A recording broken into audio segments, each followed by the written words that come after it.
The world of strength and conditioning is filled with some awesome practitioners who are always trying to evolve and continue to grow professionally throughout their career. The problem with many of us, though, is finding a new outlet, a new way, and a new perspective on the questions that we may have, whether it be programming, whether it be situational with dealing with coaches, or whether it be career advice.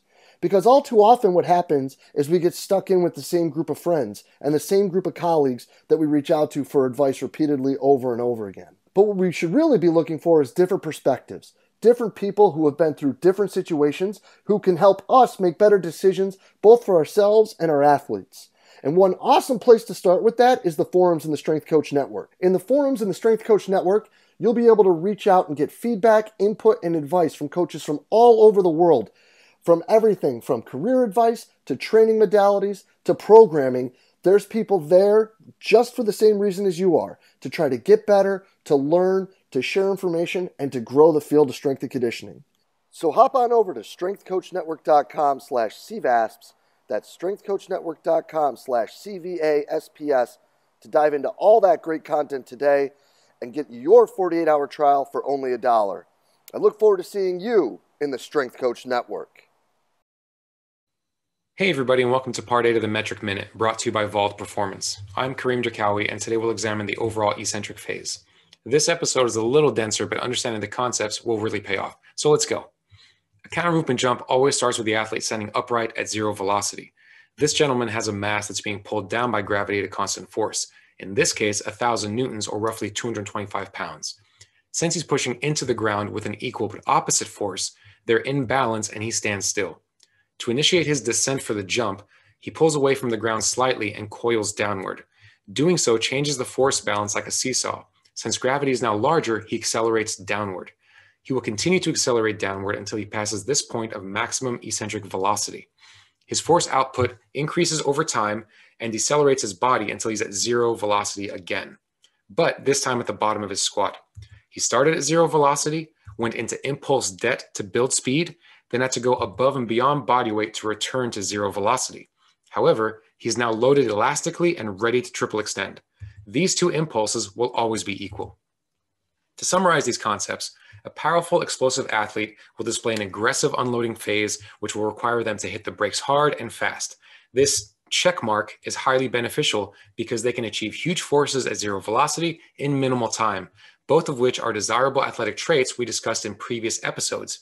Now, this drawn-out approach here appears in numerous situations, including heavier athletes who smartly choose to avoid exponential spikes in force, those who don't have sufficient braking power or strength to handle high rates of force development, as well as injured or perhaps fatigued individuals. There are other concepts to discuss, but this is a great starting point. Tune in next time to learn more about the connection between the eccentric and concentric phases. Until then, please feel free to reach out to myself or any of my colleagues at Vault. Thank you. Hey, what's happening, everybody? DeMayo coming at you with this week's edition of My Thoughts Monday. And this week, I kind of want to just, use this as a bit of a soundboard and bounce off of y'all what we've been talking about here when it comes to our energy system development in the general physical preparation phase of our off-season program and some of the thoughts behind it. We've sat down and we've done quite a bit of talking and really auditing of what we've been doing and planning. I've been trying to share stuff with the 1x20 that we're looking at in that general aspect and the things that we're trying to build there. And now we're really looking at how we can be better when it comes to having a congruent and a symbiotic relationship, even more so, with the energy system development and the work we do in the weight room. Because as we know, it's not one versus the other. They need to be intertwined and work together. So we're looking at this 8-week phase. And the reason I'm saying we're looking at this 8-week phase, for those of you who may be unaware of the rules as it pertains to the NCAA, in the summer you have 8 weeks of what are called CARA hours, which is countable athletic related activities. So during those times, we only have 8 weeks where they're mandatory, if you may, or recordable or accountable or whatever you want to call it. So we're sitting here and we're trying to find these progressions to work through that window. And then there's a few things that we are trying to keep in mind here, right?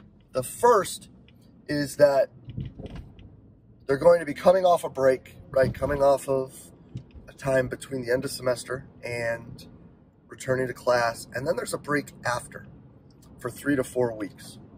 So if we know that they're going to train for 8-ish weeks, and then they're going to have a 3 to 4 week break, there's something that is really important to keep in mind there. And that is, what training effects should we be looking to focus on that are going to have the greatest residual effects throughout that downtime?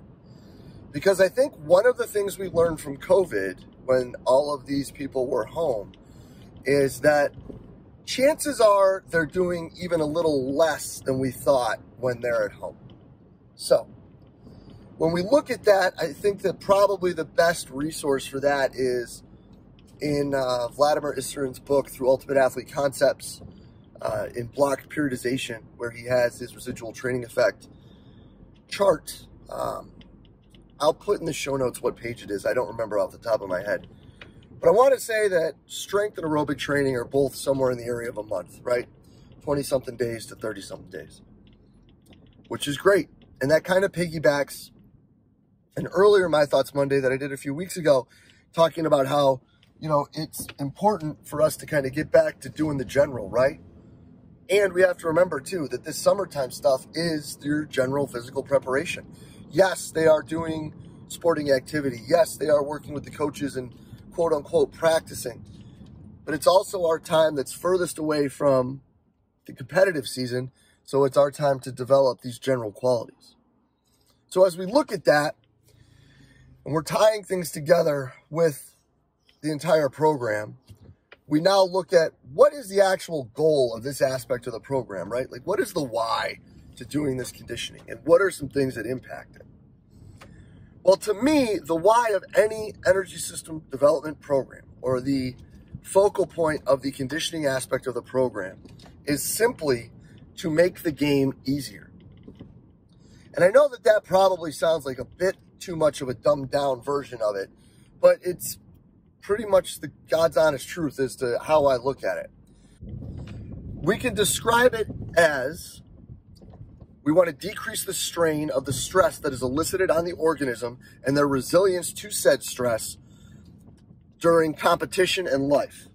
Or we can just say, in layman's terms, we're trying to make the game easier for them. So when we look at that, and we know that they're going to be practicing all summer, and we know that the aerobic system and general strength are the two qualities that are going to have the longest residual training effect, we then take a look at our programming and we look at how we want to develop energy systems. And we look at it then from the ground up. And we look at it from the ground up because the primary goal at this point, right, in training, we love to talk about that pyramid, right, and how we can build a bigger base. And I've talked about how if we only build the bigger base, then, you know, maybe it turns into a trapezoid, right? But in this instance, we want to build this bigger base because, especially when we're looking, at the duration after, so that we're not just doing a bunch of stuff, having them go home, and it being a waste of time because the effects, if you may, won't necessarily be there when they come back.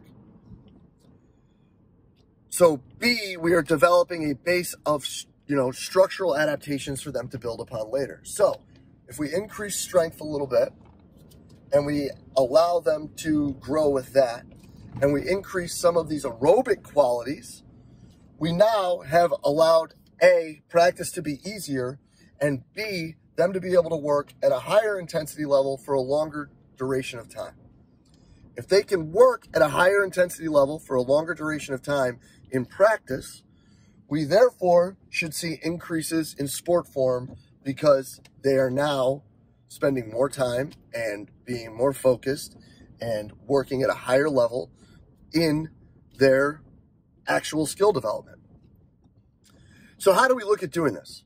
Well, during the summer, in these 8 weeks, and really starting a bit when they come back in the fall to kind of give it that little kick in the butt and pick me up, we look at a couple things. We look at, first of all, is this a person who needs simple, general aerobic development? If they are, we do some Q work with them. We have looked at resting heart rate in the past. I've talked about that in multiple presentations. And then how we build this is looking at anaerobic threshold intervals and using different off-foot, if you may, conditioning. Because we have to remember, they're still practicing a lot. They play all year. They're going to play pickup. And in the sport of basketball, there's a ton of overuse injuries, right? We've got guys with toe issues. We've got guys with ankle issues, back issues, and knee issues all over the place that are just from the constant pounding of running on hardwood. So when we look at the goal of this energy system development work, we want to make practice in the game easier so they're able to work at a higher level. So how we look at it this time is we want to increase the durations and increase the outputs that these athletes can work at before they reach a fatigue state, before things like hypoxia kick in. Some people would call this increasing their anaerobic threshold. Now, we can talk until we're blue in the face about, does anaerobic threshold really exist? Is it that much in a vacuum where there's just this specific point where you get to and all of a sudden it's like, oh no, I'm at anaerobic threshold and now my legs are on fire and I can't run anymore? Well, probably not. And we also know that for the most part, these fatigue states are task specific. So if we know that, what we're looking to do then is cross-train them.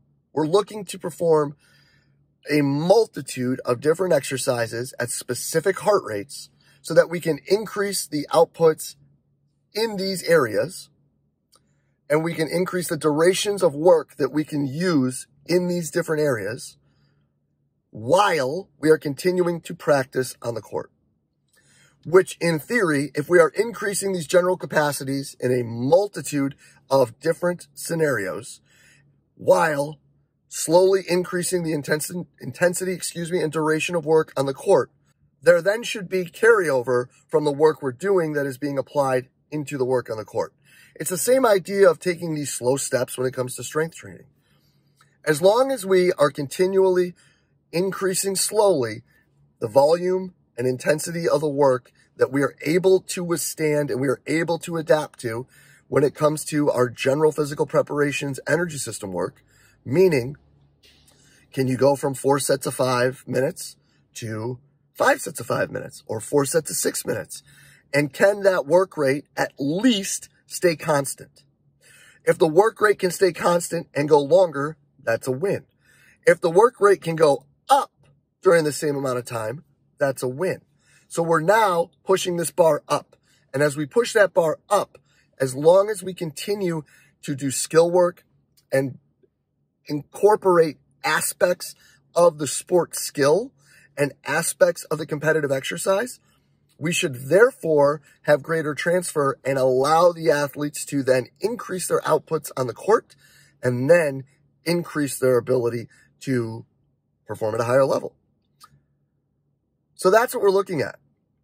Finding different ranges, if you may, having them work within them, having them continue to increase duration and intensity, and slowly increase the work on the court to hopefully then have greater transfer, increase these aerobic qualities so that when we come back, we can work more on special work capacity. But as always, would love to hear your thoughts, comments, input on what we're trying to do here because, like I said, this is a soundboard this week. This is what we're thinking about. And this has been the culmination of a lot of meetings and a lot of talking and a lot of rebuilding. So if you think we're off like Samsonite, don't hide. Hit me a DM, send me a text or an email because I'd love to hear more about it. And as always, I truly appreciate everything y'all do for us here at Central Virginia Sport Performance. We'll be back next week with another My Thoughts Monday. I'll see you then.